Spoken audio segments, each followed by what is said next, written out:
రాష్ట్రంలో సుభిక్షమైన పాలనను అందించేందుకు ఎన్డీఏ కూటమి తరపున నారా చంద్రబాబు నాయుడు ముఖ్యమంత్రి ప్రమాణ స్వీకారం చేశారని జనసేన నాయకులు తోట సుధీర్, తలాటం సత్య, ఆకుల శ్రీనివాస్, బడే కృష్ణలు పేర్కొన్నారు. కాకినాడ బానుగుడి సెంటర్లో జనసేన అధినేత పవన్ కళ్యాణ్ ఉప ముఖ్యమంత్రిగా ప్రమాణ స్వీకారం చేస్తున్న సందర్భంగా జనసేన నాయకులు సంబరాలు జరుపుకున్నారు. ఈ సందర్భంగా జనసేన నగర అధ్యక్షులు తోట సుధీర్, తలాటం సత్య, ఆకుల శ్రీనివాస్, బడే కృష్ణ జనసేన నాయకులు కేక్ కట్ చేసి జన సైనికులకు అందించారు. ఈ కార్యక్రమంలో జనసేన నాయకులు చోటిశెట్టి శ్రీమన్నారాయణ, అట్ల సత్యనారాయణ, మనోహర్ గుప్తా, ప్రభావతి, నాగలక్ష్మి, మరియమ్మ, చోడిపల్లి సత్యవతి, ధనలక్ష్మి, గెడ్డం సత్య, దుర్గా, లీల, సునీత, పెద్ద సంఖ్యలో జనసేన నాయకులు, జన సైనికులు, వీర మహిళలు పాల్గొన్నారు. జనసేన కార్యకర్తలందరూ కూడా వచ్చి ఈ విజయ సంబరాలు జరుపుకోవడం జరిగింది. ఈ కార్యక్రమాన్ని విచ్చేసిన మా సిటీ అధ్యక్షులు పవన్ గారు, అలాగే మా జిల్లా ప్రధాన కార్యదర్శి తాళడచ్చ గారు, అలాగే జిల్లా కార్యదర్శి ఆర్లక్ష్మ గారు, అలాగే ఆకుల శ్రీనివాస్ గారు, గుప్తా గారు తదితరులు, అలాగే ఈ వచ్చిన వీరమహిళలందరూ కూడా నాకు కృతజ్ఞతలు తెలియజేసుకుంటున్నాను. అయితే గత దశాబ్ద కాలంగా అంటే 10 ఏళ్ళుగా మేము మంచి జన సైనికుడు కష్టపడి ఈరోజు అధికారంలోకి రావడం జరిగింది. ఆ 10 ఏళ్ళు ఎంత కష్టపడ్డామో ఇక్కడ ప్రతి జనసైనికుడు మొహంలోని ఆనందంతో మనకి తెలుస్తుంది. ఇప్పుడు ఈ ప్రభుత్వంలోని గత ప్రభుత్వంగా రౌడీజాలు ఉండవు, గోండాయిజాలు ఉండవు, తర్వాత కబ్జాలు ఉండవు. ఇప్పుడు నడిచేదంతా ప్రజాప్రభుత్వం జరుగుతుంది, ప్రజాప్రభుత్వం నడుస్తుంది. అలాగే వాటిలో కానీ ఎక్కడ ఏ సమస్యలు ఉన్నా మేము ముందుంటాం, మా దగ్గర రండి. ఆ ప్రభుత్వం ద్వారా మేము జనాలకి మంచి చేయడానికి ట్రై చేస్తాం. గత ప్రభుత్వంలో ఈ ప్రభుత్వం ఉండదు, ప్రజలకంతా మంచిగా జరుగుతుందని మేము విశ్వసిస్తున్నాం. వైఎస్ఆర్సీపీ ప్రభుత్వం పోల్చడంతో కానీ మన కూటమి ప్రభుత్వం మాత్రం కొత్త నిర్మాణాలతో మొదలవుతుంది. ఆ ప్రభుత్వం రౌడీయిజానికి కేర్ ఆఫ్ అడ్రస్ అయితే ఈ ప్రభుత్వం ప్రజా పాలనకి కేర్ ఆఫ్ అడ్రస్. ఇదే సెంటర్లో మా జనసేనకి చాలా అవమానించారు, కొట్టారు. కానీ ఇదే సెంటర్లో మేమందరం జనసేన విజయోత్సవాలు చేసుకుంటాం, కేక్ కటింగ్ చేసుకుంటాం. ఎక్కడి నుంచైనా మనం ఏలెత్తి ఎదుటోళ్ళని చూపిస్తే 4 ఏళ్ళు మనకే తగ్గుతాయి. అందుకే మీకు అధికారం ఉంది కదా అని ఇష్టం వచ్చినట్టు ప్రబోధాలు పలికారు. కానీ ఈరోజు ఇంటికే మీరు పరిమితమైంది. ఇప్పుడు నుంచన్నా జాగ్రత్తగా గుర్తుపెట్టుకోండి.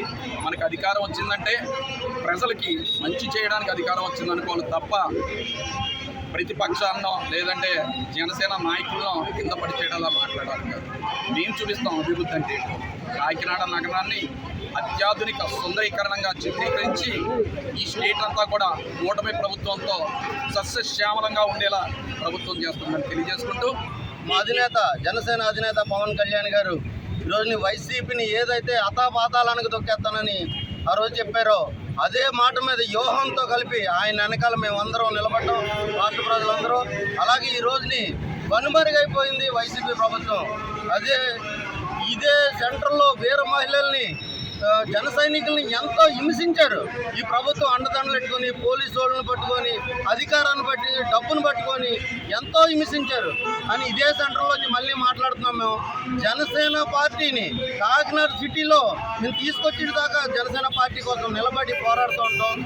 పవన్ కళ్యాణ్ గారు ఈ రోజుని ప్రమాణ స్వీకారం చేసినందుకు రాష్ట్ర ప్రజలందరి తరఫున, మొత్తం వీర మహిళలు, జన సైనికులు, రాష్ట్ర ప్రజలు అందరి తరఫు నుంచి ఆయనకి మరొకసారి శుభాకాంక్షలు చెప్పుకున్నాం.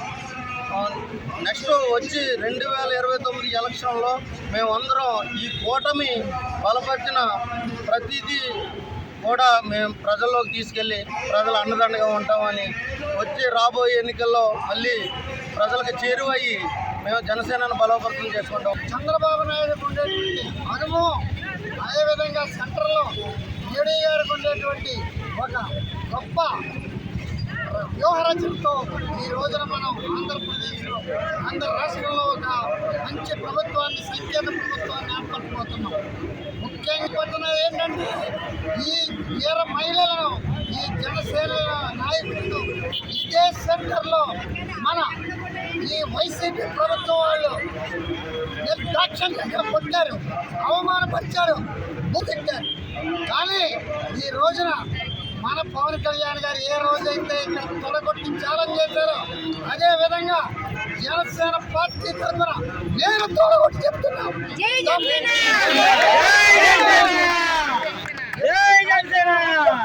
ఎప్పుడు ఎన్ని ఏలెట్టినా ఏం చేసినా కాకినాడ జనసేన పార్టీ జెండా రెపరెపలాడుతూ ఈ సంకీర్ణ ప్రభుత్వ భాగస్వామ్యంగా ఉండి చంద్రబాబు నాయకత్వాన్ని ఉదయం శ్రీనివాస నాయకత్వాన్ని ముందుకు వెళ్తూ కాకినాడని ఒక బ్రహ్మాండమైన ఒక నగరంగా తీర్చిదిద్దుతాను.